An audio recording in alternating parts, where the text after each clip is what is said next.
Salut à tous et bienvenue dans Côté Sport pour cet avant-dernier numéro de la saison. Au programme ce lundi, hockey sur glace et course à pied tout d'abord. Avec nous, l'une des rares traileuses vosgiennes qui a pu courir officiellement ce week-end. Hors du département, vigilance rouge, canicule oblige. C'était sur le marathon du Mont-Blanc. On accueille Élodie Chanusso de l'Athlé Vosges, pays de charme. Bonjour Élodie et bienvenue. Bonjour, merci pour l'invitation sur le plateau. Je suis ravie. C'est un plaisir, comment ça va ? Eh ben, très bien, je suis rentrée il y a peu de temps. Vraiment, j'ai vécu un magnifique week-end. Ouais, bien récupéré, contente de votre course ? Récupérée, pas encore totalement, mais très contente de ma course et d'avoir pu vivre un événement comme le marathon du Mont-Blanc. On l'imagine, une course mythique. Vous nous raconterez tout ça dans un instant et on reviendra sur votre parcours de la danse sur glace au trail. Face à vous, un homme que vous avez sûrement croisé à la patinoire de Poisson-Prix il y a une dizaine d'années, ancien entraîneur des Guémiots, de retour dans la Cité des Images en tant que manager général de l'Épinal Hockey Club. Stéphane Barin, bonjour Stéphane et bienvenue. Bonjour à vous et merci également pour l'invitation. Comment ça va ? Très très bien, chaudement en ce moment, mais tout va bien. On est en plein dans la pré-saison, on boucle le recrutement. Oui, on est à la fois dans un petit bilan des saisons passées, enfin de la saison passée, et puis la projection envers la saison 2026-2027 qu'on attend avec impatience. Et nous aussi, on y reviendra en seconde partie d'émission. Nos confrères de Vosges Matin sont excusés ce lundi pour couvrir la reprise de l'entraînement du SAS Football. On vous en parlera, nous, demain, mardi, dans notre JT. Tout de suite, une virgule et l'actu. 2-3 actualités rapides pour débuter cette émission. D'abord du motocross. Après avoir terminé 5e la semaine passée, Romain Fèvre a retrouvé le podium en championnat du monde MXGP. 3e de la manche d'Agueda au Portugal. Il a pris la 3e place des deux manches, mais un peu derrière. Lucas Koenen et Jeffrey Erlings, le pilote de Donneville, reste 3e du général derrière le leader belge et le néerlandais. Le week-end prochain, ça sera en Afrique du Sud. En cyclisme, à noter la 15e place d'Aubin Sparfel sur les championnats de France Élite. Le coureur de Cheny-Ménil a activement participé au travail de son équipe Décathlon CMA-CGM pour permettre à son coéquipier Paul Lapera de jouer le titre. Il a terminé 2e derrière le nouveau champion de France, Romain Grégoire. Enfin, on avait oublié de vous en parler la semaine dernière des nouvelles défis de l'entente Vosges Triathlon pour qui le week-end était bien chargé, avec tout d'abord la demi-finale des 3 de triathlon à Besançon où Alice Ribaud, Aurélie Hudzik et Roman Boyer ont permis à l'équipe de prendre la 2e place derrière Nancy, validant ainsi leur place en finale programmée le 12 septembre. Le lendemain, à 600 km de là dans le Nord, elles ont terminé 9e de la finale des 3 de duathlon. L'aventure s'arrête là pour la troupe de Florent Janet. Il fallait terminer dans les 3 premiers pour accéder à l'étage supérieur. À nous, Élodie, on l'a dit en intro, vous étiez l'une des rares traileuses vosgiennes sur le pont officiellement ce week-end. On rappelle que l'ensemble des événements sportifs, notamment, ont été annulés à cause de la vigilance rouge canicule, dont le trail de la Vallée des Lacs, 2800 participants.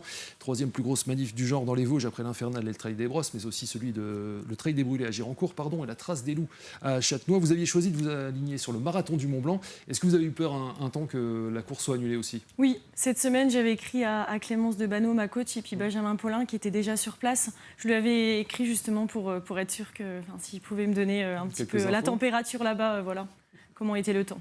Elle a bien eu lieu, on va voir les images de votre départ, notamment qu'on doit à l'organisation. Un grand moment, d'autant que vous partiez dans le SAS Élite Femmes. Oui, c'est ça, oui, je suis partie avec une quarantaine de traileuses, dont une bonne partie professionnelle. Donc vraiment, j'ai vécu un début de course exceptionnel. J'étais vraiment très très contente de partir, par exemple, avec Tove, qui est vraiment une coureuse. Ouais. On va avoir le départ juste après, un petit souci de format.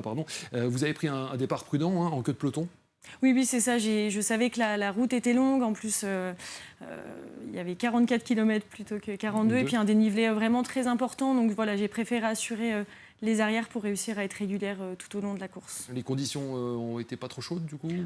C'est vrai qu'en fin de matinée, la température était assez élevée. Mais à tous les ravitaillements, l'organisation avait vraiment prévu tout ce qu'il fallait pour nous rafraîchir. Des jets d'eau, des éponges. Vraiment, ça a été top. Alors pourquoi cette course ? Pourquoi cette course ? Il y a un an, je l'ai vue à la télé. Je l'ai suivie du début à la fin. Et je me suis dit que j'avais vraiment très envie d'y participer. Les sentiers sont magnifiques, les singles sont exceptionnels. Le dénivelé aussi, c'était un objectif. Donc voilà, courir autour du Mont. 250 mètres, c'est ça ? Presque 2600 mètres. Donc courir autour du Mont Blanc, je pense que n'importe quelle traileuse ou trailer rêve de le faire un jour. Et je suis contente de l'avoir fait. Ouais, c'est une course vraiment mythique. Vous connaissez un peu bien les coins, Stéphane? Je connais la région, pas aussi haut que là où Élodie est allée, mais oui, je connais bien la région. Ouais, vous alliez vous balader quand même, faire de la Plutôt rando? balade que course à pied, effectivement. Champignons ou ski l'hiver pour la descente, mais pas trop course à pied, oui. Ouais, on rappelle que vous avez joué combien de temps là? 5 ans à Chamonix et je suis revenu en tant que joueur-entraîneur au Mont-Blanc, donc plutôt au Saint-Gervais-Megève. Ça a duré 2 saisons entre 2003 et 2005. On a vu les images du départ, ouais, c'est mythique et puis ça donne envie, ce départ dans les rues de Chamonix et l'arrivée aussi. Oui, c'est ça, l'arrivée et le départ, enfin le départ et l'arrivée, pardon, sont au même endroit et placés vraiment face aux montagnes. C'est vraiment très beau. Vous partiez sans véritable objectif sur la course, sinon vous faire plaisir de finir? Il y avait quand même une préparation qui avait été faite avec Clémence depuis 4-5 mois, donc quand même une attente d'un certain temps, mais au niveau de la place, vraiment, j'avais pas d'attente particulière. Donc, voilà. Donc 25e femme, c'est bien ça? Oui. 134e sur 1800 au scratch, 5h39. Donc la récup, il va vous falloir combien de temps avant de renchaîner, quelques jours, mais je pense que je vais rapidement remettre les baskets pour retourner courir dans nos belles Vosges.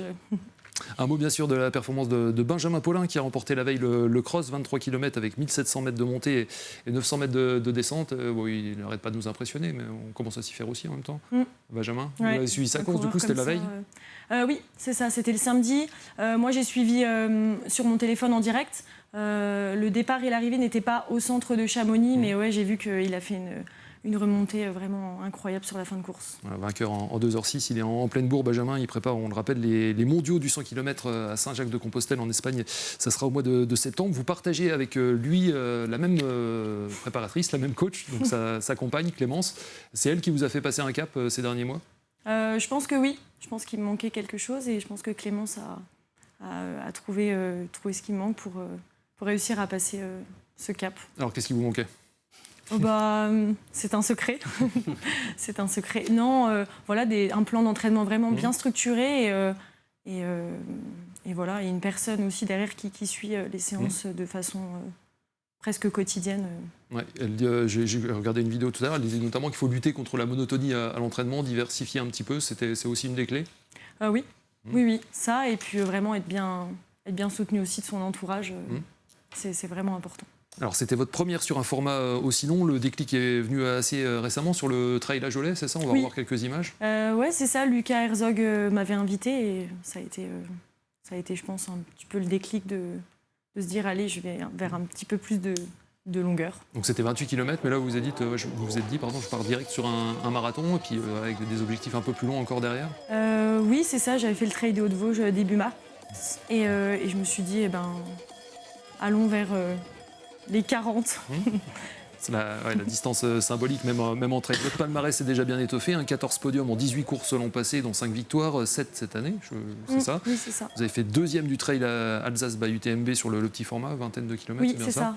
Et le marathon du Mont Blanc, c'était votre premier grand objectif de la saison. Il y en aura un autre? Oui, il y aura l'Infernal Trail en septembre sur le format 70 km. Je vais essayer d'aller encore un petit peu plus loin. Et puis l'Eco-Trail aussi à Paris. Ok. Qu'est-ce que ça vous inspire, Stéphane, ces distances? Énormément de respect. je sais que les joueurs de hockey courent également, mais pas de cette façon-là. Là, il y a du dénivelé. À part Nico Martin. Oui, à part Nico, mais il court à travers une idée de préparation, un programme pour une préparation et non dans un objectif de faire un chrono ou un résultat. Ouais. Là, voici votre coach Clémence qui court aussi, bien sûr. Clémence. Niveau volume d'entraînement, vous êtes à combien à peu près, Élodie, à la louche? 5 à 6 entraînements par semaine et une soixantaine de kilomètres en moyenne. Et puis de plus en plus de dénivelé. Ouais, sachant que vous avez toujours aimé courir, mais vous vous êtes mis assez récemment à la compétition. Ouais, c'est ça, ça fait 2 ans, 2 ans et demi. Sous les couleurs de l'Athlé Vosges du pays de Charmes, mais vous avez eu une longue carrière sportive avant cela. Expliquez-nous, sur la danse sur glace donc. Oui, c'est ça, j'ai fait longtemps de la danse sur glace, je sais pas, entre 16 et 18 ans, je dirais. Et puis après, à la fin de mes études, il a fallu faire un choix, donc voilà. Vous avez appris là-bas, je pense, la rigueur des entraînements, avec des horaires très tôt notamment, et puis entre midi et 2 et tout. Les entraînements avant d'aller à l'école, et puis des fois le soir aussi, donc voilà. Sachant que votre papa a été président du CPGE, le club de patinage sur glace d'Épinal, ça vous manque pas? Vous patinez encore à l'occasion? De temps en temps, 1 ou 2 fois dans l'année, mais voilà, j'ai trouvé une autre passion qui me plaît tout autant que le patinage. Ça marche. Allez, un dernier mot de course à pied. Vous n'avez pas vu passer ça. Du coup, Elodie, vous étiez bien occupée. La victoire de Vincent Bouillard sur la Western State Endurance Run. C'est le premier Français à remporter cette course mythique qui est à la base une course de chevaux. C'est un jour, un cavalier dont le cheval était blessé, qui n'a pas pu prendre le départ. Il s'est dit, je la fais quand même à pied. Et voilà qu'est née. C'est l'une des histoires de l'Ultra Trail. Donc, victoire en 13h46, nouveau record, 23 minutes de moins que l'Américain Jim Wamsley. On rappelle qu'il avait gagné l'UTMB en 2024. Le record chez les femmes a aussi été battu par Jennifer Lichter qui a gagné 1 minute et quelques sur le record de Courtney de Walter. Voilà pour cette première partie. Vous restez bien sûr avec nous, Elodie. Tout de suite une virgule et on parle de hockey.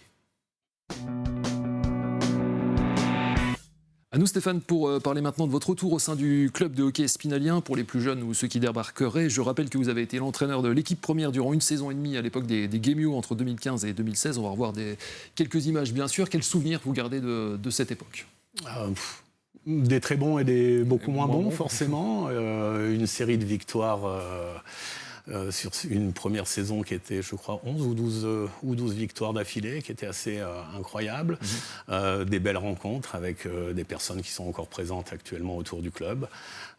Donc, pas mal de bonnes choses. Et puis, une fin un petit peu... En queue de poisson. Voilà, on va dire ça, en queue de poisson, un peu trop rapide à mon goût, mais bon, c'était comme ça. Alors, je rappelle que vous aviez succédé à votre ancien coéquipier en équipe de France, Philippe Boson. Il sortait ils étaient vice-champions de France de Ligue Magnus. Et puis, l'intersaison avait été compliquée avec la DNC, enfin, pas la DNCG, mais l'organe de gestion. Un petit peu, on va dire que c'était aussi un peu le début où la fédération jetait un coup d'œil sur la structure des clubs et sur le financement des clubs. Donc ça a commencé effectivement un tout petit peu à piquer à ce moment-là. Alors, vous aviez réalisé une superbe saison régulière, vous l'avez dit. Deuxième, c'était le meilleur résultat du club à ce niveau, en élite, demi-finaliste des playoffs, éliminé par Angers. On va revoir le dernier match. Penalty, oui. Ouais. Vous y pensez encore à cette série finale?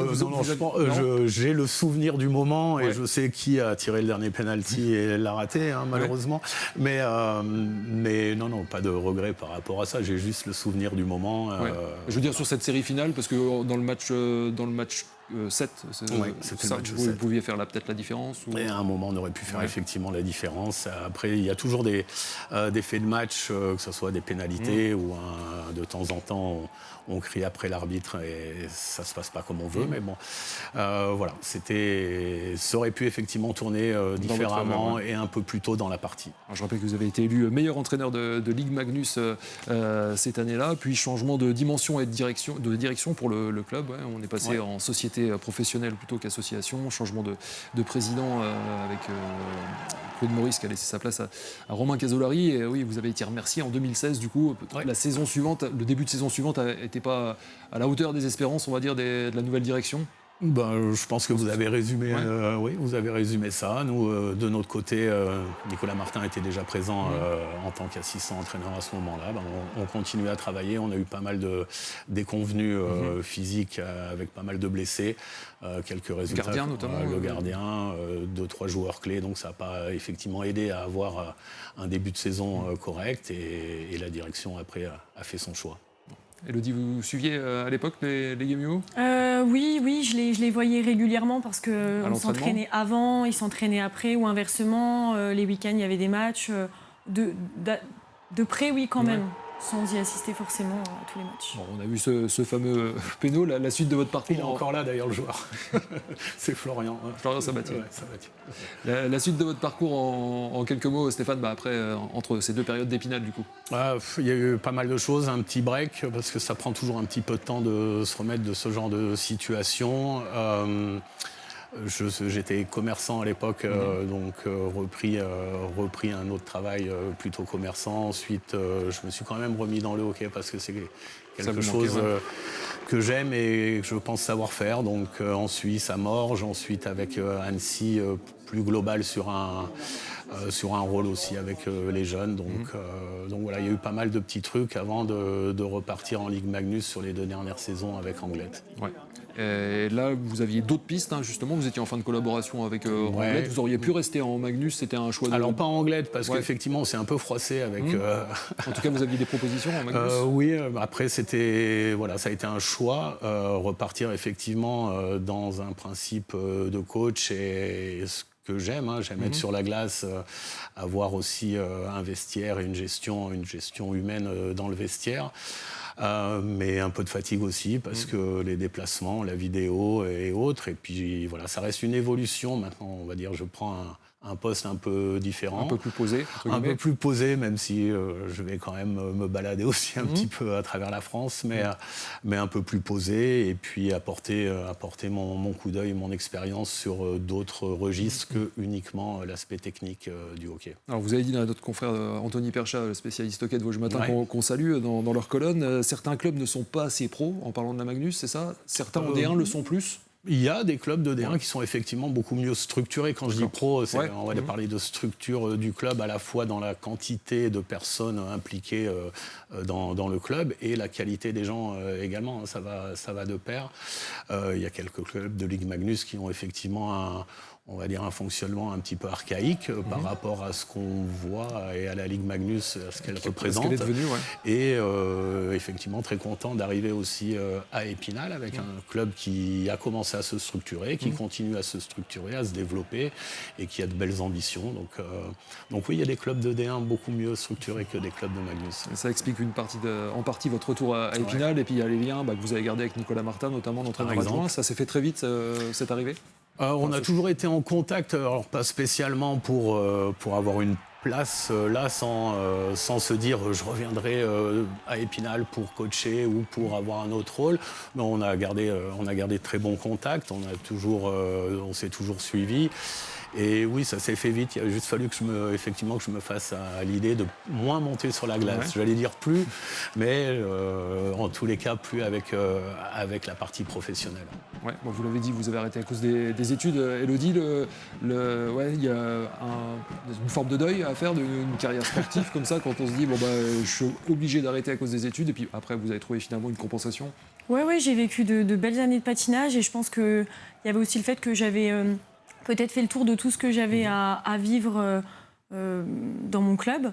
Et voilà, j'ai mis quand même quelques années avant de retrouver vraiment un autre sport qui me plaisait. J'en ai testé plein, et c'est vrai que quand j'ai mis les baskets et que je suis partie en Aforêt, je me suis dit que c'était le bon moment, c'était ça qu'il me fallait. Vous intervenez un peu peut-être auprès des jeunes du CPGE ou pas je l'ai fait un petit peu, peu de temps après que j'ai arrêté, pendant 2 ans, et puis voilà, après j'ai arrêté. Stéphane, il y avait aussi, le club avait besoin d'une personne de votre profil, c'est-à-dire quelqu'un qui a une expérience vraiment du pro, du plus haut niveau français en tant que joueur, et puis plus récemment en tant qu'entraîneur. Ouais, c'était l'idée, c'était la démarche du club quand ils sont venus me chercher, c'est effectivement celle-là. C'est toujours structuré, c'est pas ramener un élément supplémentaire juste pour se dire on va ramener un élément supplémentaire. C'était vraiment dans la structure du club. Le projet est global, je ne suis pas là uniquement pour la D1, je suis là pour le club dans sa globalité. Alors bien entendu, plus sur l'aspect sportif que sur un aspect administratif, c'est plus dans mes compétences. Pour décharger un peu Nicolas Martin aussi. Décharger Nicolas, décharger un petit peu aussi la présidente, avoir un relationnel aussi avec les partenaires, les sponsors. Faire peut-être parler de hockey un petit peu plus, peut-être dans les tribunes, auprès de vous également, encore plus que ça l'est. Et puis avoir quand même un coup d'œil sportif, parce que ça, je ne pourrais pas m'en empêcher. Ouais. Vous avez dit que le club avait commencé à se structurer, c'est bien plus carré que par le passé, on est d'accord? Oui. Au niveau du club, même à l'époque de la Magnus que vous avez connue. On dit souvent que la D1 d'aujourd'hui, c'est la Magnus d'il y a 10 ans, vous êtes d'accord? Oui, la D1 est hyper compétitive. Il y a... Quasiment tous les clubs veulent être champions. De toute façon, on fait tous de la compète pour ça, même s'ils n'ont pas toujours l'ambition de monter en Ligue Magnus, parce que il faut des moyens. Il faut à la fois des moyens, une patinoire aussi, et pas mal de choses pour que tous les éléments soient regroupés.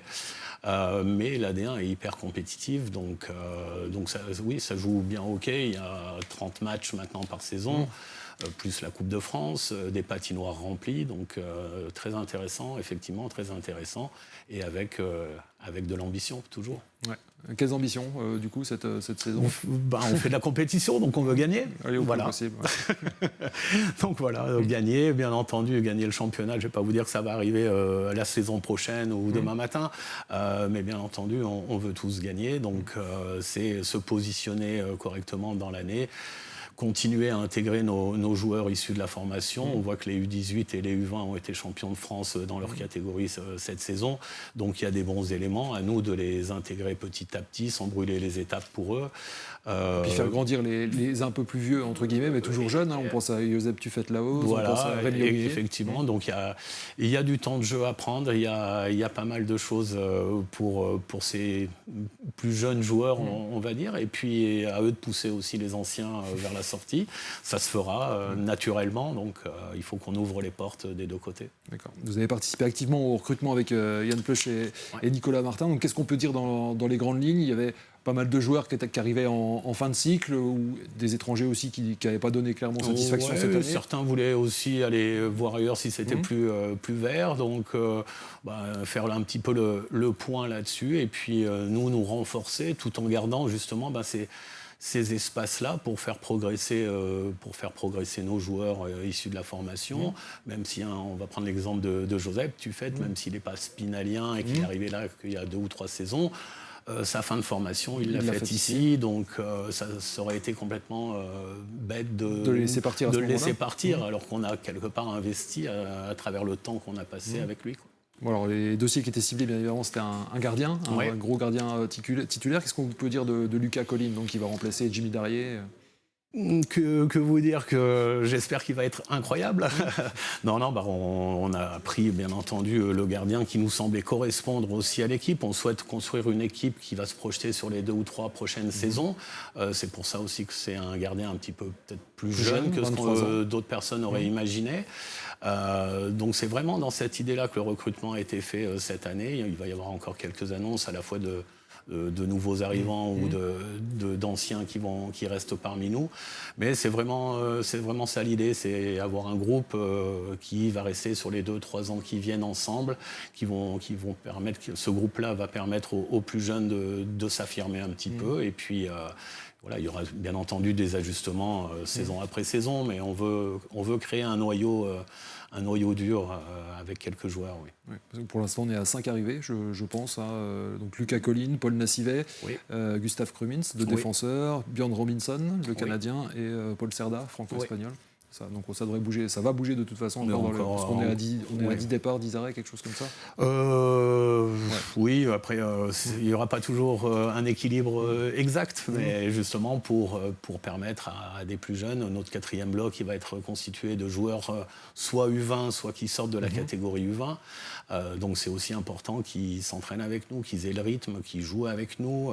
Alors ils joueront peut-être pas autant que bien entendu le premier bloc, mais ça fait partie de l'apprentissage. Je suis passé par là, d'autres sont passés par là également. Donc je pense que tout le monde acceptera ce rôle. Ouais. Je vous ai demandé, Élodie, si vous y alliez à l'époque, enfin si vous côtoyez les débuts à l'époque, quand vous y retournez maintenant? Non, voir pas les forcément. Non. Bon, je vois l'actualité sur les réseaux sociaux et autres, mais non, je n'y vais pas. Je vais pas voir les matchs. Décidément, la patinoire ne vous manque pas. Vous préférez les... Non, pas du tout. C'est juste que, avec les réseaux sociaux et autres, on a toutes les informations. Le niveau naturel du club, Stéphane, est-ce qu'on parle souvent de retour en Magnus à moyen terme? On sait qu'il y a beaucoup d'obligations, vous l'avez dit, à satisfaire, au-delà de l'infrastructure, de la patinoire. Il y a 15 autres équipes qui veulent y aller également, donc oui. Est-ce qu'on s'inscrit aussi dans une démarche du club de bosser sur toutes les obligations pour que le jour où ça arrive Bien sûr, c'est l'idée qui est derrière, c'est être prêt le jour où Épinal a déjà été champion de D1 à 2 reprises. Ils n'ont pas eu accès parce qu'il y avait d'autres choses à gérer à ce moment-là. Donc oui, c'est être prêt à ça, prêt sportivement, prêt dans la structure, prêt dans l'accueil aussi pour les spectateurs, prêt pour nos partenaires, prêt pour vous les médias. Il faut pousser donc il y a beaucoup de choses. C'est énormément de petits détails qu'on met bout à bout et après il reste toujours on va dire un petit point d'interrogation, c'est le sportif. Donc voilà, ça c'est quelque chose qu'on ne maîtrise pas, mais c'est le plus excitant. Évidemment, ça sera le mot de la fin. Merci beaucoup Stéphane. Merci à vous. Un plaisir de vous retrouver à Épinal. Merci beaucoup Élodie. On vous souhaite une bonne récup déjà et puis de belles perfs dans les mois à venir. Merci. Merci à Jérémy Comet, à toute son équipe pour la réalisation de cette émission. Exceptionnellement, on se donne rendez-vous mardi prochain, 7 juillet, toujours à 19h, pour le dernier numéro de cette 11e saison, enregistrée comme d'habitude depuis le Grand Est Open 88 de Contrexéville, le 3e tournoi féminin français sur terre battue. Très bonne semaine sur Vosges TV et à bientôt.